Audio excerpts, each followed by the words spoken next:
ಸ್ನೇಹಿತರೆ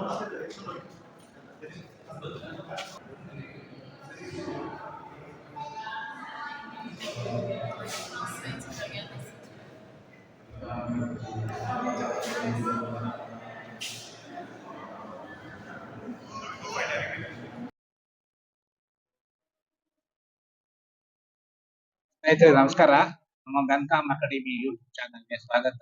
ಇವತ್ತು ಚಿತ್ರಕಲಾ ಪರಿಷತ್ತಿನಲ್ಲಿ ಒಂದು ಪಶ್ಚಿಮ ಘಟ್ಟಗಳ ಪರಿಸರವನ್ನ ಉಳಿಸಿ ಅನ್ನೋ ಕಾರ್ಯಕ್ರಮಕ್ಕೋಸ್ಕರ ಕಲಾವಿದರನ್ನೆಲ್ಲ ಸೇರಿಸಿ ಇಲ್ಲಿ ಒಂದು ಎಕ್ಸಿಬಿಷನ್ ನಡೀತಾ ಇದೆ.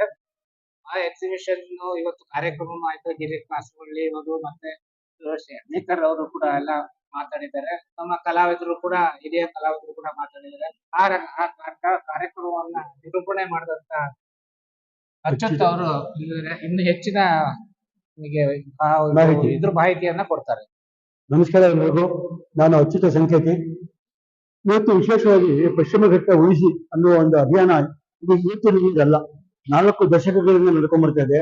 ಶಿವರಾಮ್ ಕಾರ್ಮಿಕರು ಅದಕ್ಕೆ ಬಹಳ ಕೆಲಸ ಮಾಡಿದ್ರು. ಅದು ಮುಂದುವರೆದ ಭಾಗವಾಗಿ ಇವತ್ತೇನಾಯ್ತು, 65 ಜನ ಕಲಾವಿದರು ಈ ಪಶ್ಚಿಮ ಘಟ್ಟದ ಮಹತ್ವ, ಅದರ ಗಾಂಭೀರ್ಯ, ಅದರ ಅವಶ್ಯಕತೆ, ಅದು ನಾಡಿಗೆ ಬೇಕಾದಂತಹ ಏನು ಅವಶ್ಯಕತೆ ಇದೆ ಅನ್ನೋದನ್ನೆಲ್ಲ ಬಿಂಬಿಸುವ ರೀತಿಯಲ್ಲಿ 65 ವಿವಿಧ ನಾಡಿನ ಕಲಾವಿದರು ತಮ್ಮ ಚಿತ್ರ ಪ್ರಪಂಚದ ಪಶ್ಚಿಮ ಘಟ್ಟ ಮುಂದಿನ ತಲೆಮಾರಿಗೆ ಉಳಿಸಬೇಕು ಅನ್ನುವ ಒಂದು ಉದ್ದೇಶ ಇರಲಿಲ್ಲ.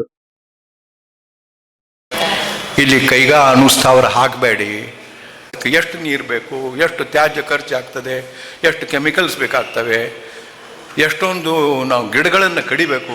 ಸೊ ಇವತ್ತು 72,000 ಎಕರೆ ಬರೇ ಇದು ಆಗಿದೆ. ಸೊ ಈ ರೀತಿ ನಾವು ಹಾಳು ಮಾಡ್ತಾ ಹೋದರೆ ಪಶ್ಚಿಮ ಘಟ್ಟ ಉಳಿಯಲ್ಲ ಪಡ್ತೇನೆ. ಯಾಕಂದರೆ ನಾವು ಈ ದಕ್ಷಿಣ ಭಾರತದ ಪಶ್ಚಿಮ ಘಟ್ಟಗಳ ಈ ಪ್ರದರ್ಶನ ಅಂದರೆ ಈ ಚಿತ್ರಕಲೆ ಪ್ರದರ್ಶನ ಯಾಕೆ ಮಾಡುತ್ತಾ ಇದ್ದೇವೆ, ಆಮೇಲೆ ಒಂದು ಸಮ್ಮೇಳನ 10ನೇ ತಾರೀಕಿಗೂ ಮಾಡ್ತಾ ಇದ್ದೇವೆ. ನಾವು ಸುಮಾರು 25-30 ವರ್ಷದಿಂದ ಪಶ್ಚಿಮ ಘಟ್ಟ ಉಳಿಸಿ ಅಂತ ಕಾರ್ಯಕ್ರಮಗಳನ್ನು ಮಾಡ್ತಾ ಬಂದಿದ್ದೇವೆ.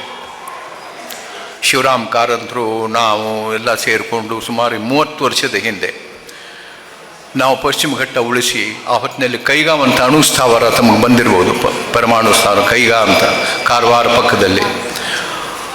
ಅದರ ಇವತ್ತು ಮೊನ್ನೆ ನೀವು ಪೇಪರ್ನಲ್ಲಿ ನೋಡಿರ್ಬೋದು, ಈಗ ಅದರ ದುರಂತಗಳು ಏನೇನು ಸಂಭವಿಸಬಹುದು ಅಂತ ಕೆಲವು ವಿಜ್ಞಾನಿಗಳು ಬಂದು ಅಲ್ಲೊಂದು ಸಮ್ಮೇಳನ ನಡೆಸಿದ್ದಾರೆ ಈಗ ಕೈಗಾನಲ್ಲಿ. ನಾವು ಇದನ್ನು 25 ವರ್ಷದ ಹಿಂದೆ ಹೇಳಿದ್ವಿ, ಇಲ್ಲಿ ಕೈಗಾ ಅಣುಸ್ಥಾವರ ಹಾಕಬೇಡಿ, ಯಾಕಂತಂದ್ರೆ ಅದರ ಅಣು ವಿಕಿರಣಗಳು ಬಹಳ ಸೂಕ್ಷ್ಮವಾಗಿರ್ತವೆ, ನಮಗೆ ಗೊತ್ತಾಗೋದಲ್ಲ, ಅದರ ಡೋಸ್ ಹೆಚ್ಚು ಇರ್ತದೆ.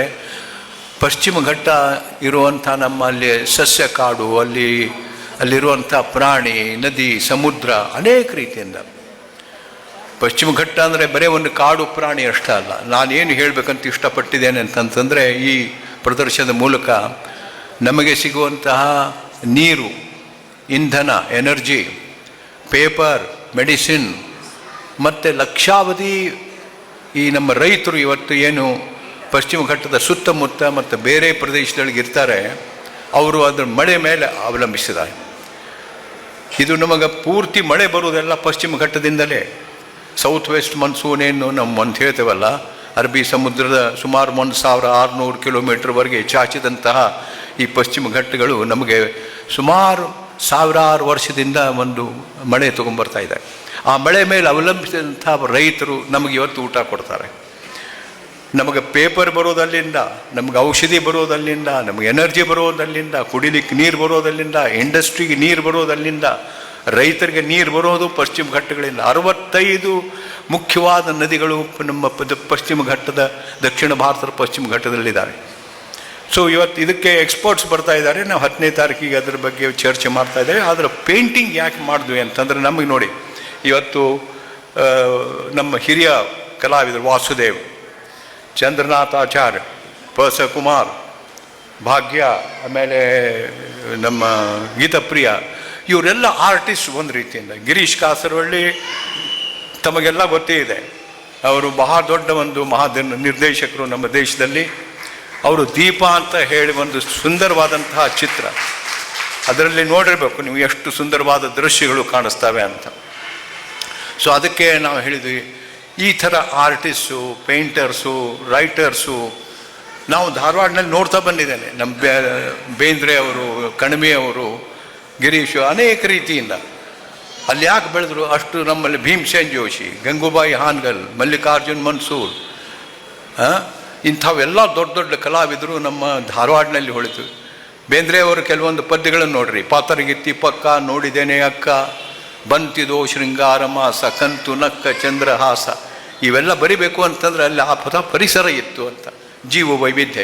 ಸೊ ನನಗೆ ಈ ರೀತಿ ನಾವು ಹಾಳು ಮಾಡ್ತಾ ಹೋದರೆ ಪಶ್ಚಿಮ ಘಟ್ಟ ಉಳಿಯಲ್ಲ, ನಮ್ಮ ಮುಂದಿನ ಜನಕ್ಕೂ ಉಳಿಯಲ್ಲ ಅಂಥೇಳಿ ನಾನು ಹೆಚ್ಚು ಮಾತಾಡೋದಲ್ಲ. ಇದಕ್ಕೆ ನಮ್ಮ ಗಿರೀಶ್ ಕಾಸರವಳ್ಳಿ ಅವರಿಗೆ ನಾನು ಭಾಳ ಆತ್ಮೀಯ, ನನಗೆ ಅವರು ಸ್ನೇಹಿತರು, ಅವರು ದೊಡ್ಡ ನಿರ್ದೇಶಕರು ಇದ್ದಾರೆ. ಅದ್ರ ಬಗ್ಗೆ ಅದು ತಮಗೆಲ್ಲ ಗೊತ್ತಿದೆ.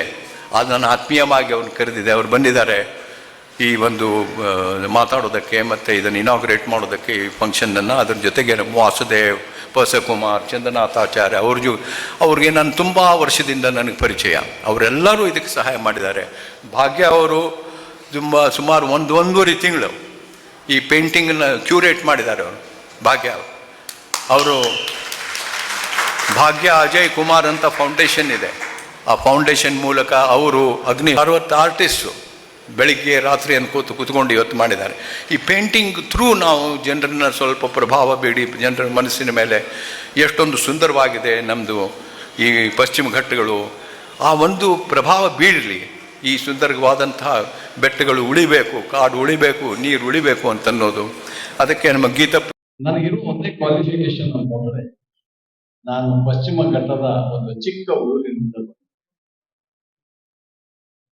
ನಮ್ಮ ಹಳ್ಳಿ ನಿಜವಾಗಿಯೂ ನಾನು ಹುಟ್ಟಿದಾಗ ಯಾವುದೇ ರಸ್ತೆ ಸಂಪರ್ಕ ಬಸ್ಗಳು ಓಡಾಡ್ತಾ ಕಾಡಿನ ಮಧ್ಯೆ ಸದಾ ಜಿಟಿ ಮಳೆಯ ಮಧ್ಯೆ ಅಂತ